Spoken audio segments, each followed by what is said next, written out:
ఇంత పెద్ద ప్రక్రియ చేపట్టేటప్పుడు డీలిమిటేషన్ ఉంది అసలు డీలిమిటేషన్కి ఒక కమిటీ వేశారా? ఎందుకు వేయలేదు? ఇంత పెద్ద కాన్స్టిట్యూషన్ అమెండ్మెంట్ రాజ్యాంగ సవరణ చేస్తున్నప్పుడు అసలు డీలిమిటేషన్కి ఒక కమిటీ వేసి ప్రజల అభిప్రాయం, ముఖ్యంగా రాష్ట్ర ప్రభుత్వాల అభిప్రాయం ఏదైనా ఎప్పుడైనా సేకరించినటువంటి సందర్భం ఉందా? ఎందుకు అలా జరగలేదు? ఆర్టికల్ 82 ప్రకారం అండి, ఫస్ట్ సెన్సస్ తర్వాతనే డీలిమిటేషన్.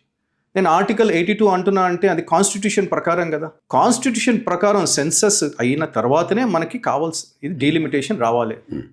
సెన్సస్ ఎప్పుడు జరిగిందండి? 2011లో మనకి లాస్ట్ జరిగింది. 2021లో జరగాల్సి ఉండే, అవ్వలేదు. ఎందుకు? కోవిడ్ వల్ల అవ్వలేదు, జరగలేదు.